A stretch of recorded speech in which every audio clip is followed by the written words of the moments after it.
एक राजा था, उसके 2 बच्चे थे, एक राजकुमार और एक राजकुमारी। राजकुमारी बड़ी थी, उसकी शादी हो चुकी थी और राजकुमार छोटा था। तो एक दिन राजकुमारी की शादी भी तय हो गई। तो राजा ने एक रथ भेज करके अपनी बेटी को बुलाया। तो जब वो बेटी और ये राजकुमार और राजकुमारी का एक दूसरे से बहुत घनिष्ठ प्यार था, बहुत ज़्यादा। ऐसे तो सब भाई बहन में प्यार होता है, बट इन लोग का कुछ ज़्यादा ही प्यार था।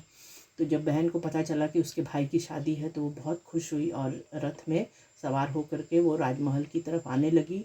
लेकिन रास्ता लंबा था, तो रात में वो लोग एक जगह रुके। तो वहाँ पर जो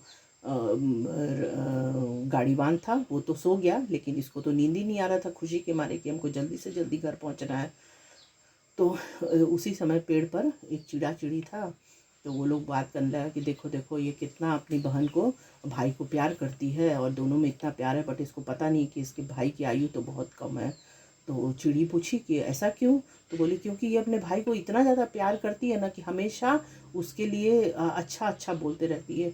तो कभी कभी जो है ना वो बुरा भी बोलना चाहिए भाई के बारे में, और सिर्फ अच्छा ही अच्छा नहीं बोलना चाहिए, और संतुलन बना रखना चाहिए। तो ये जस्ट उसका उल्टा है। ये पूरे हमेशा जो है वो भाई के खाली ये अच्छाई के बारे में ही सोचते रहती है कि मेरा भाई अच्छा रहे, मेरा भाई की खूब लंबी आयु रहे, मेरा भाई खूब तरक्की करे, इस तरह का ये सोचती रहती है। तो बोली अरे तो बहुत ख़राब बात हुआ कि इसका कुछ ना कुछ तोड़ तो होगा। तो बोला कि हाँ, अगर ये अभी से अगर ये भैये खाऊं अगर करने लगी, अपने भाई को खूब सरापी, तो हो सकता है कि इसका भाई का जान बच जाए। नहीं तो अभी जो शादी हो रहा है ना, उसी समय इसके भाई का जान चला जाएगा। तो बोली अरे बाप रे, तो बहुत ख़राब बात है। अब क्या हुआ कि राजकुमारी ये बात को सुन ली, क्योंकि वो तो जागी हुई थी। अब उसको फिर बेचैनी लग गया कि अब क्या करें, कैसे हम जल्दी घर पहुँचे, अपना भाई का जान का रक्षा करें। तो रात को ही उठाने लगती है गाड़ीवान को कि चलो चलो जल्दी चलो। तो बोला नहीं नहीं, जंगल का समय है, अभी हम रात में नहीं जा सकते हैं। बोली नहीं नहीं चलो। करते करते सुबह हो गया। तो ये लोग, अंधेरे हुआ भी नहीं था पूरे अच्छे से तरह से उजाला, कि ये लोग निकल गया और वहाँ से घर पहुँचा। जब घर पहुंचा तो बोली मेरा भाई कहाँ है, मेरा भाई कहाँ है?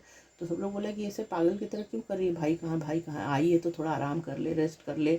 लेकिन बोली नहीं, मेरे को सबसे पहले अपने भाई से मिलना। और जहाँ जहाँ कुछ भी कीड़ा मकोड़ा, कुछ भी ऐसा चीज़ लग रहा था कि जिससे मेरे भाई को नुकसान पहुँच सके, उसके भाई को, वो सब उठा के अपने खोइचा में रखते जाती थी।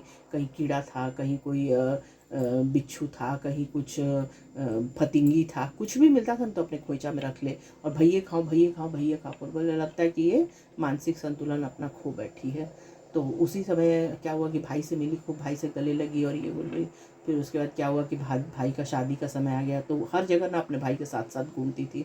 तो उसका भाई, सब लोग बोला कि तुम इतना ज़्यादा क्यों भाई के साथ सटी चली जा रही हो, थोड़ा दूर रहो, अब उसका शादी का टाइम हुआ, उसकी पत्नी आएगी तो उसको अच्छा नहीं लगेगा। तो बोले नहीं, कुछ हो जाए हम तो अपने भाई के साथ ही रहे। और उसी तरह से हर चीज़ उठा उठा के अपने खोइचा में वो डालने लगी। तो उसी के बाद क्या हुआ कि शादी का जब वेदी में बैठा तो बगल में आकर के उसकी होने वाली भौजाई भी बैठी। तो ये बोली कि हम तो वहीं पर बैठेंगे सट करके। तो सब बोला ठीक है, इतना प्यार है इसको बहुत। अब सब लोग को पता था कि वो अपने भाई को बहुत ज़्यादा प्यार करती है। तो फिर दोनों जो है वो जो शादी हुआ, तो शादी के बाद विदाई हुआ। और विदाई के बाद जो जब सब लोग आया तो दूल्हा दुल्हन जो है वो कोहबर घर में रहता है। अब कोहबर घर में जो है वो सिर्फ दूल्हा दुल्हन रहता है। तो ये बोली ना, हम भी उसी में रहेंगे। तो सब लोग बोला नहीं कि ये सचमुच में इसका ये पगला गई है। वो तो सब लोग, तो भाई उसका बोला कि नहीं, अगर बहन का ये इच्छा है तो हम बहन का इच्छा का सम्मान करते हुए। और उसकी भौजाई भी कुछ नहीं बोली और बोली कि भाई बहन के प्यार के बीच में हम नहीं आएंगे। और वो कोहबर घर में साथ में रही। तो वो क्या करी कि एक तलवार लेकर के रात भर जागते रहे। बोली और भाई भौजाई को बोली कि तुम लोग आराम से सो, कोई चिंता नहीं है। और ग्रह जो था वो उसी दिन तक था। अगर उस दिन उसका ये ग्रह अगर मिट गया तो वो उसको फिर कुछ नुकसान नहीं होगा भविष्य में। तो वो क्या करी कि तलवार लेकर रात भर पहरा दे रही थी, एकदम दरवाजे के पास ही। और हर तरफ उसका निगाह था कि कोई आकर के मेरे भाई को नुकसान न पहुंचाए। और जब सब लोग सो गया तो आधी रात में एक काला नाग जो है वो खिड़की से, पता नहीं कहाँ से छेद रह गया था, क्योंकि सब तो वो बंद करवा दी थी, लेकिन कहीं से कोई छेद रह गया था। तो काला नाग जो है वो आ गया। तो जब काला नाग आ गया और धीरे धीरे वो उसके भाई के पलंग के तरफ बढ़ने लगा, तो इसका तो नज़र तुरंते पड़ गया। बस वो उसके हाथ में तलवार था ही, और तलवार से क्या करी, कुट्टी कुट्टी काट दी नाक को। और नाक को काटने के बाद उसके बाद उसको ऐसा लगा कि आज जो मेरे भाई के ऊपर ग्रह था वो आज ग्रह खत्म हो गया। क्योंकि अगर जो हम यहाँ नहीं होते और अगर नाग अगर आ गया होता अंदर और वो पलंग पर की ओर ही बढ़ रहा था तो मेरा भाई को तो काट ही लेता, और उसके ऊपर ग्रह था ही, तो मेरा भाई का तो जान नहीं चला जाता। तो बोली कि बाप रे, हम जो है वो अपने भाई का जान बचाए। तो जब सुबह हुआ, सब लोग उठा तो देखा कि एक नाग वहाँ पर मरा हुआ है, और ये वहीं पर बगल में बैठी हुई है।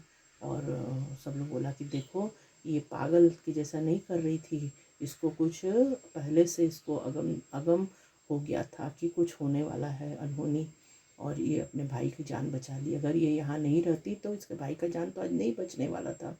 तो सब लोग बोला कि बाप रे, तो बहुत बड़ा बात हो गया। तो जिस प्रकार राजकुमारी ने अपने भाई की जान बचाई, उसी प्रकार सभी बहनें अपने भाई की रक्षा के लिए प्रयत्न करें। सबका भाई बहनों का प्यार बना रहे। जय भगवान।